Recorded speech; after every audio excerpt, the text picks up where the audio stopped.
And Lickskillet, which begins as an acoustic blues ditty before transforming into an Allman Brothers-esque dual guitar fest, complete with Okay. slide guitar. If you put a gun to my head and said, outside of the Black Keys, who does this remind you of, or what do you hear shades of in here? I'd be like Allman Brothers. So There you go. awesome.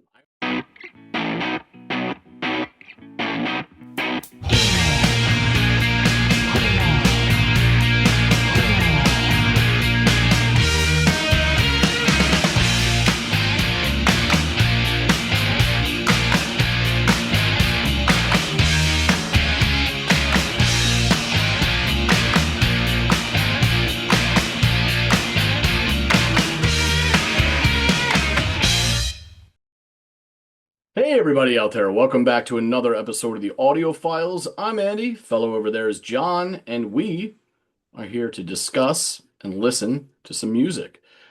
John, you are going to be offering up something for me, sir. What's on the menu? So the band is Radio Moscow. Okay. All right. As the Americans say, Moscow. Moscow. China. Moscow. Yes. You heard of Radio Moscow? Yes, I have. All I know is that they were an outfit somehow affiliated with my man, Dan Auerbach. I know that he was somehow affiliated with him, whether he was a member or discovered them. The information was given to me years ago, and I can't remember how he's related to them, but I know in some way, shape, or form he is affiliated with that group. So, they've been on my radar to listen to. Haven't found the time or just forgotten about it. And so I'm like, oh, I'm kind of jonesing to give this a go because if it's good enough for Dan, then by God, it's probably good enough for Andy. So, you can confirm all this stuff on the other side if you don't want to let any cats out of any bags here. But that is my base knowledge of these guys. Fair enough. Okay, well, the track is Lickskillet. Lickskillet. At least let it cool first. All right. Well, let me go give this skillet a listen, and if I like it, I might give it a lick. And I'll come back and let you know what I think. Oh, electric guitar came in along with it for a second, and it's gone. It's a tambourine and a shaker. And obviously a really nice acoustic guitar.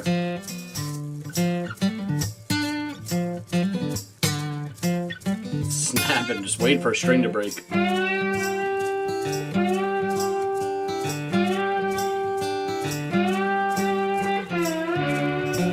That slide guitar.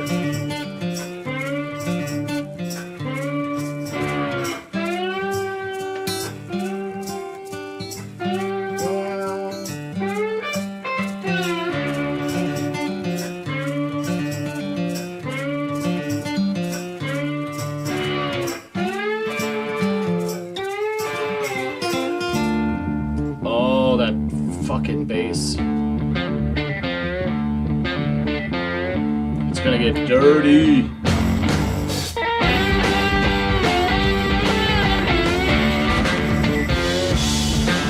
Oh, those cymbals sound great.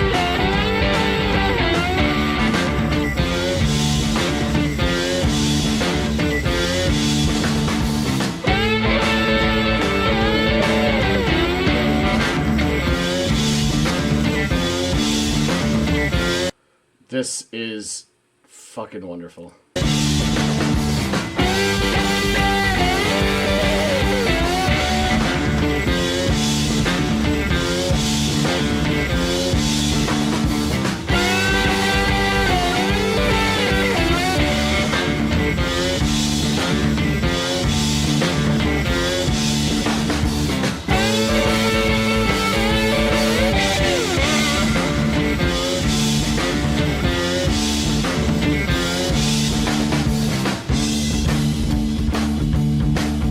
Yeah, right here is where I can hear it throughout the whole thing. But right here is where it sounds most Dan Auerbach to me. Like this has very, a very Black Keys feel to it. So yeah, that checks out. It's nice to get that bit of confirmation. God, this is really really good. And oh, by the way, we are over 2 minutes into this, and I haven't. Nary a word has been sung, which, if that is how it's going to go, I am fine with that. It just took a while for me to even realize because I was so sucked into the music that we're almost at the halfway point, and I'm just like, oh yeah, by the way, I happen to notice there's no singing in the song.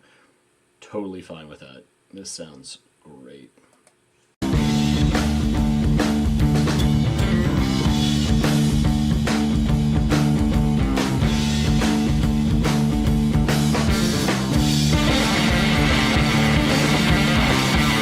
God damn.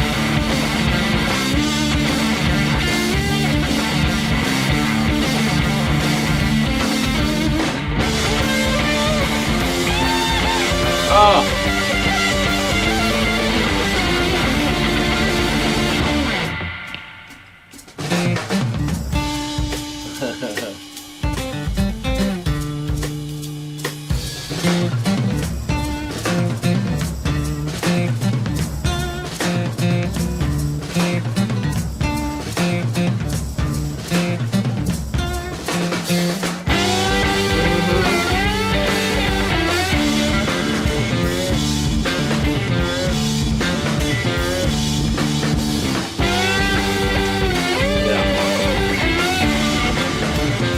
Those drums are fabulous.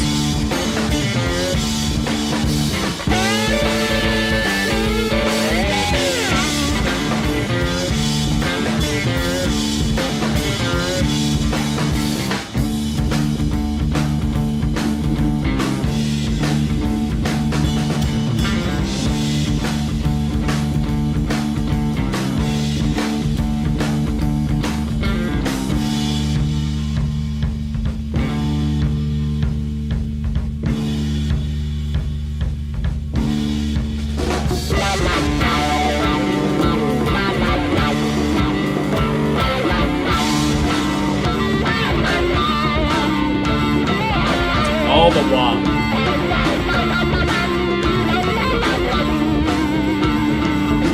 And now it sounds like we've got two guitars, both just dripping in wah. One a bit more rhythmic than the other, quite a bit more. The other just wailing away at this lead. Awesome shit.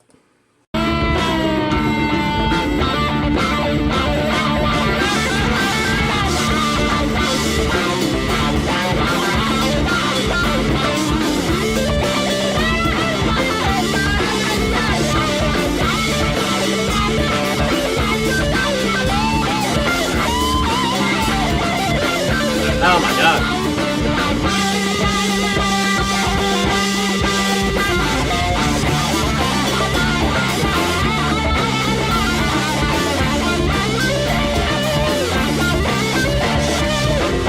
Oh shit. Good timing here. Yeah, I like that quite a lot. Yeah, that was great. There's so many great movements throughout this one. And everyone was doing a superb job. Now I don't know at what point the guy, I'm assuming the person on the acoustic put it down and picked up the other electric guitar because it definitely sounded like we had two electrics by the end of it. But that sounded wonderful. The acoustic playing getting down on the blues riff sounded great. The bass is fucking fabulous. Drums are perfect. I mean, there was this controlled looseness to how they were played, almost like a great jazz drummer, where everything's just splashing and dandy, and you don't feel uptight by the drums. They're not rigid. Everything is fluid, and that sounded so great, and it's such a great style to play with this kind of music. So that sounded awesome. There was this momentary, just fleeting second where everything kind of cut out, maybe for this, save for like a little metronomic timekeeping thing, and it was, again, fleeting. It wasn't, but I love the use of silence. We've had a couple of these songs recently where there are these cutouts, and every time there are, it's just kind of like a quick reset. God, God, what is it? Silence is the element in which like all great things fashion themselves, I think is the quote. Carlyle. Uh, and I know it wasn't exactly a long period of silence, but it is kind of like this reset where it makes you appreciate everything that came before it and reflect on it for a second, and then also on almost simultaneously look forward to what's next. And I just love that little mechanism of adding those in intermittently when appropriate, throughout the song. Yeah, I really, really liked this track a lot. As I mentioned before, I know that Dan Auerbach is somehow affiliated with these guys, though to what extent, I am not sure.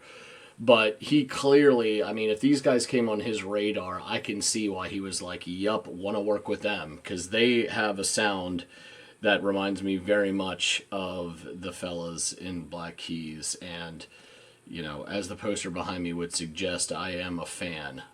And I do love me some a bit of dirty blues. So yeah, this ticked all the boxes. So I can't wait to learn a bit more about these guys. And there's only one way to do that, and that is to rejoin with our buddy John. Bob Langley, he's back.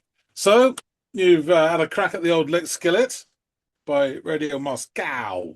What do you make of it all? Uh, Spoiler alert, I did lick the skillet. It was that good. Yeah, this was fucking awesome, man. This was right up my alley, man. Didn't even let the thing cool, just went right in for it, and I wanted seconds. Starts off, I'm really enjoying the opening bit of the track with like the subtle shaker and tambourine working together to create this percussive texture. And kind of setting the tempo and the rhythm while the bluesy acoustic guitar slides and shuffles across the fretboard.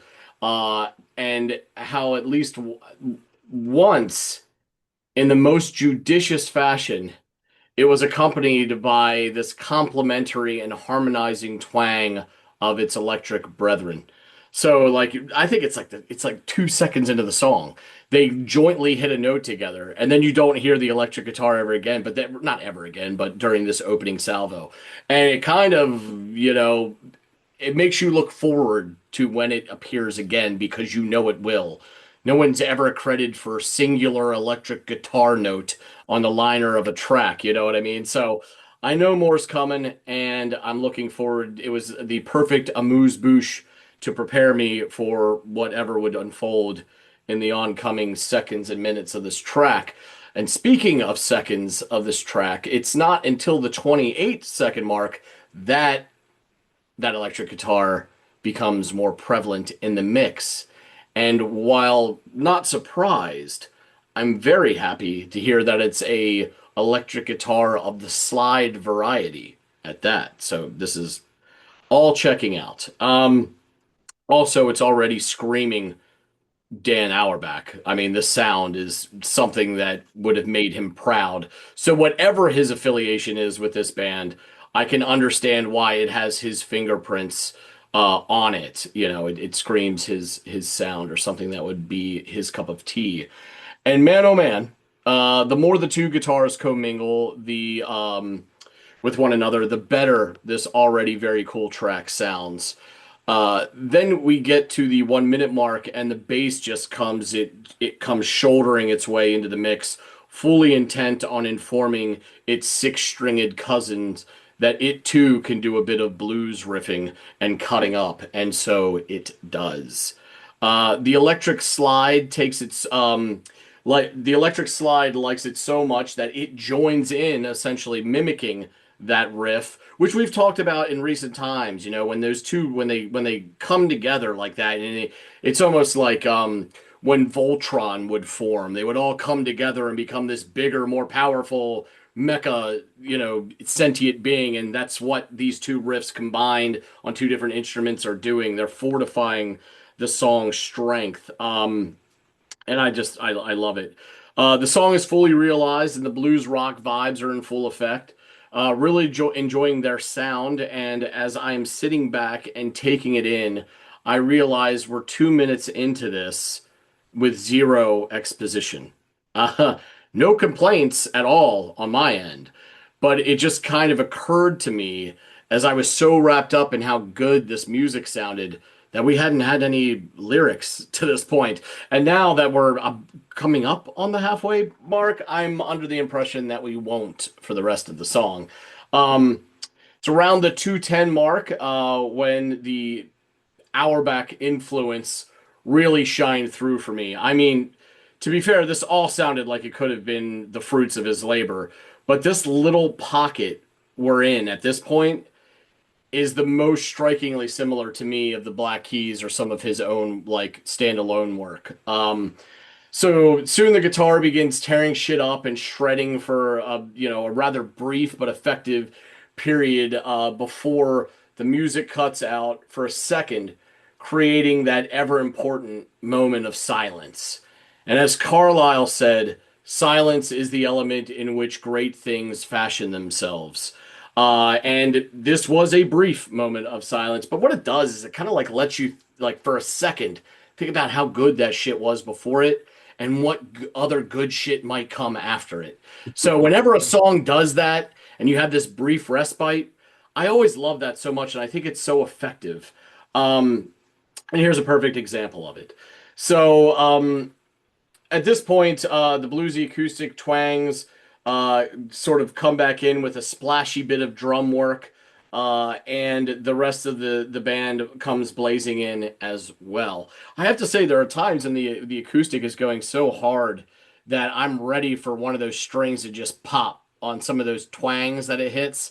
I'm just thinking, God, how many strings died a horrible death in the recording or writing process of this song? Because the way you hear the twang a couple times and you're like, yep, that's pushing it to the limits.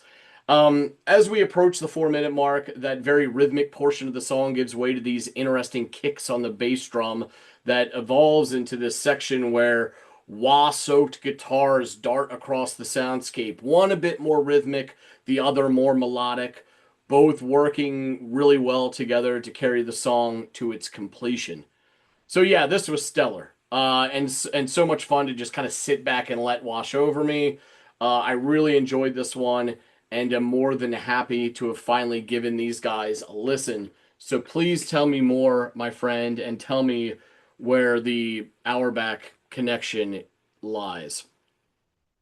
Yeah, sure. I chose this track, an instrumental, as you quite rightly noticed, just because I think it sort of distills the sort of essence of the band.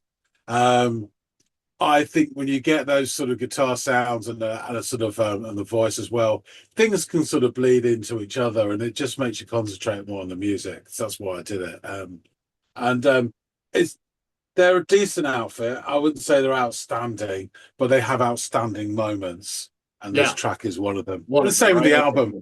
The album's okay. It's good, but there's certain tracks that are really nice. And this is one of them.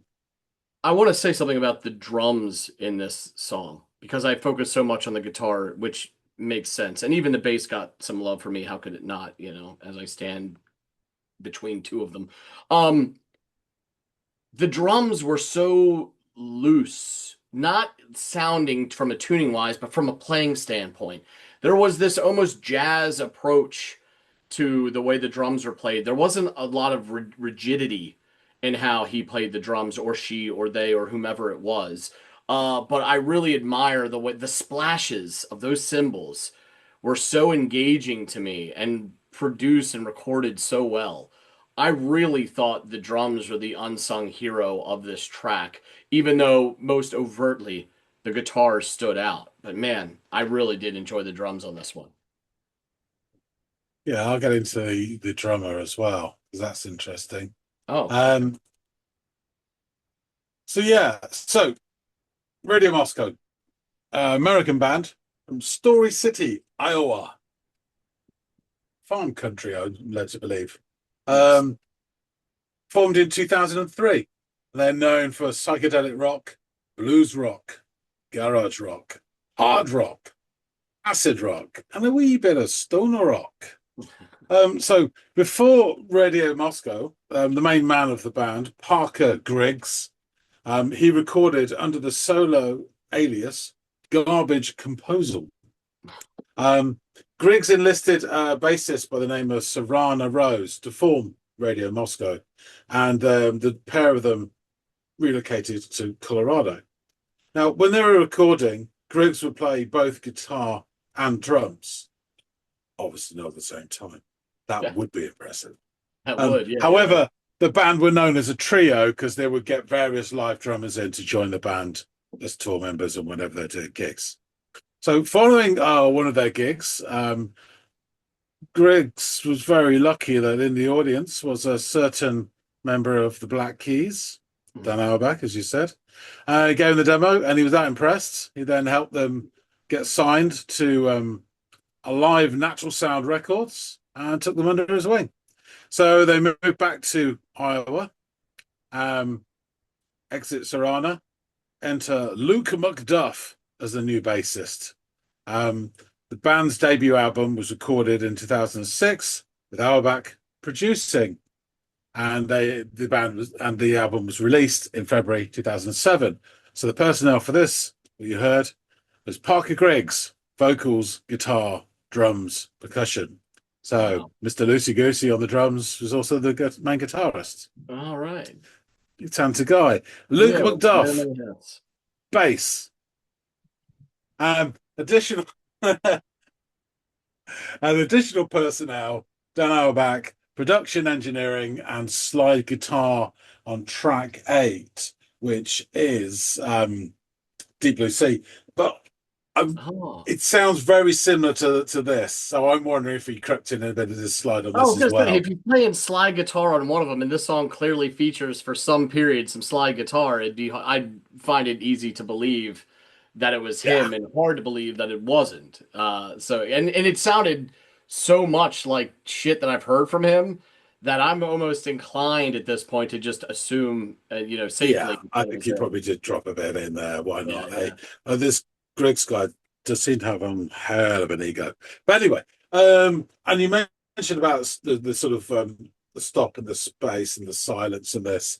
I think it's really interesting. Something that Rick Beato always goes on about, that modern songs never have any room to breathe.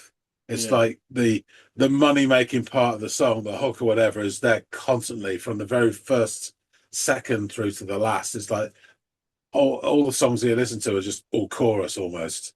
Yeah. Um, yeah, and you're right. Having this sort of room to breathe, these spaces, these gaps, is just really important. I think for a song to sort of really, develop in your Without question. mind and in your heart.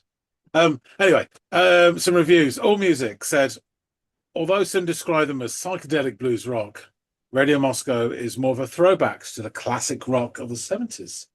Highlights include Lucky Dutch, which contains a beefy riff that's reminiscent of Ram Jam's Black Betty, and Lickskillet, which begins as an acoustic blues ditty before transforming into an Allman Brothers-esque dual guitar fest, Yeah, complete with okay. slide guitar.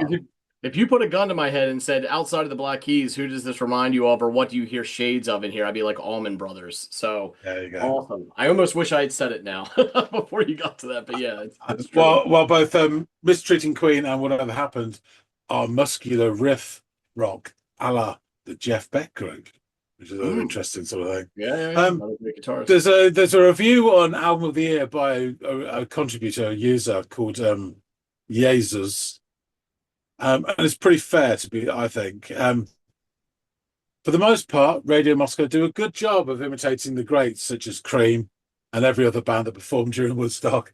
And compared to a newer revivalist band such as Greta Van Fleet, Radio Moscow actually seems to do their older muses some justice.